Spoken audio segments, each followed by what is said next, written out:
सांगमाने जेतमले ना corona virus आसीथिला बहुत लोक माने बहुत असुविधारे पड़ते।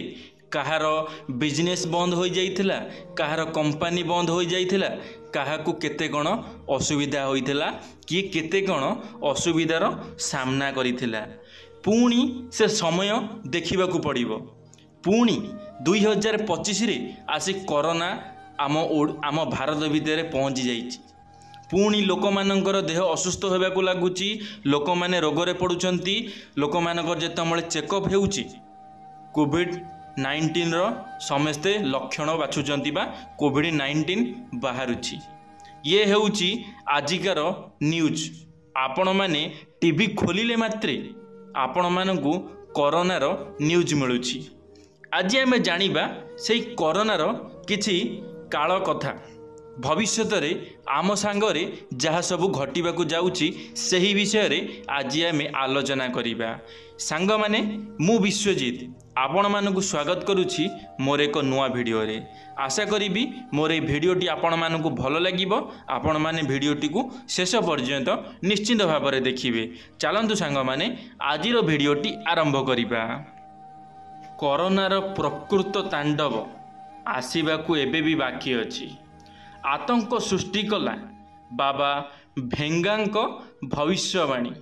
2020 मसीह आसीथिबा कोविड-19 रो क्षय एपर्यंत सुखी नाही। एहार कबल रे आसीबा परे केते जे परिवार छारकार होईछि ताहार कलना नाही। कोरोना महामारी पई भारत समेत विश्वर अनेक देश रे हाहाकार परिस्थिति सृष्टि होइथिला। तेबे पुणी थरे कोरोना एबे व्यापीबार लागिछि एवं कोरोना पॉजिटिव को संख्या मध्य निरंतर वृद्धि पाउछि, जहाँ लोकों को चिंता को वृद्धि करिछि। एही समय रे बाबा भेंगांक एक भविष्यवाणी मध्य खबर रे शिरोनाम रे आसीछि। एहा पूर्वरु बाबा भेंगांक 2020 मसीह रे कोरोना विषय रे भविष्यवाणी जहाँ सत होइथिला, एबे बाबा भेंगा यार पुनरावृत्ति विषय रे मध्य चेतावनी देउछंती। कोविड रो पुनरावृत्ति रो चेतावनी। रियो टाटासुकी अर्थात बाबा भेंगांक पुस्तक दि फ्यूचर आज आई सी इट 2030 रे कोविड-19 रो पुनरावृत्ति विषय रे चेतावनी देइछि एवं एही बही रे लेखा जाइछि कि 2020 अपेक्षा 2030 रे अधिक विनाश घटिबो। ताहार एही भविष्यवाणी एपरि समय रे चर्चा को आसीछि जेतमले विश्व रे पुणी थरे कोरोना काया विस्तार करिवारे लागिछि। केवल कोविड नुहे, बाबा भेंगांक द्वारा करा जाइथिबा अनेक भविष्यवाणी सत्य होइछि। एणु लोक माने पुणी आतंकित होई पड़िछंती। आहुरी विनाश हेबो। बाबा भेंगांक एही भविष्यवाणी को नहीं द्रुत आलोचना आरंभ होइछि। अनेक लोक विश्वास करती जे 2025 रे पुणी थरे कोरोना द्वारस्थ हेबा किछि बड़ जिनिसर पूर्वाभास। 2030 रे आसुथिबा कोरोना अधिक मारात्मक हेबो एवं यह महाविनाश आनिबो। एथिरे बहुत जीवन एवं संपत्ति क्षति हेबो।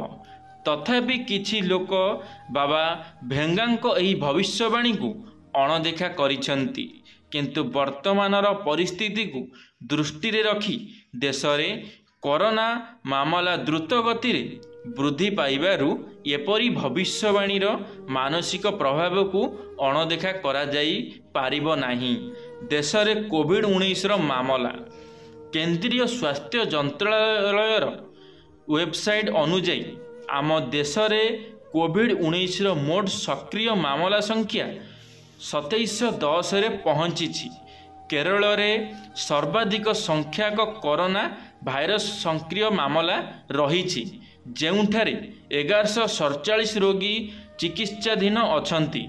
एहा परे महाराष्ट्र रे कोविड-19 सक्रिय मामला संख्या 424 एवं दिल्ली रे 294 सही समय रे गुजरात रे 223 रोगी अछंती जेतमळे कर्नाटक एवं तमिलनाडु रे 148 रु सक्रिय मामला रही। देखंतु सांग माने आमर 2020 मसीह जो कोरोना भाइरस आसीतिला कोविड-19 आसीतिला से 2020 ठारू एबे जो चली कि 2030 रे जो कोविड आसीबार अच्छी से बहुत मारात्मक हेबो। लोक मानकर जीवन बहुत नब, बहुत लोक माने बर्बाद होई जिवे, निजर काम धंदा बंद होई जिवो बहुत लोकंकर। सेथि पई आमको एबे ठारू सतर्क हेबार अछि, आम निजर स्वास्थ्य अवस्था को चेक करिवार अछि। जदि आमर कौनसी भी छोट मोट स्वास्थ्य खराब हेउची ताहाले सर्वप्रथमे आमको ट्रिटमेंट करिवार अछि, मेडिसिन रे रहिबाको अछि। जदि आमे ट्रिटमेंट न करिबा, आमे जदि ठीक से निजर ध्यान न देबा ताहाले आमको बहुत जल्दी आम निजर जीवनटा को हराई देबाको पड़िबो। सेथि पई सांग माने मु आपण मानकु रिक्वेस्ट करूची, दया करी आपण माने टिके मो कथा को ध्यान देई सुनुतिबे। निश्चित भाव में आपण माने मोर कथाटी को काम रे लगेइबे। जेबे भी जहार देह मुंड किछि खराब हेउची सर्वप्रथमे आपण ब्लड टेस्ट करांतु, ब्लड टेस्ट करी रिपोर्ट काढंतु, तापर आपण मेडिसिन खाआंतु। कारण आपण माने हे ज्ञान करिदेले आपण बहुत माने बड़ असुविधा रे सम्मुखीन होबे, असुविधा रे। आशा करी सांग माने मोर भिडियोटी आपण मानकु निश्चित भाव में भल लगी।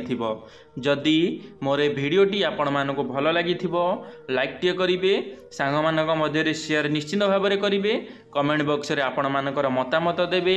यदि आपण माने आम टॉकिंग वर्ल्ड यूट्यूब चैनल रे प्रथम थर पई आम टॉकिंग वर्ल्ड यूट्यूब चैनल को सब्सक्राइब करी बेल आइकन ऑल ले क्लिक करिवे। कारण आम चैनल रे जेबे किछि नुआ मोटिवेशनल वीडियो छड़ा जीवो आपण माने सर्वप्रथमे देखि पारिबे। धन्यवाद सांग माने। जय जगन्नाथ, जय मां सरला, जय श्री कृष्ण।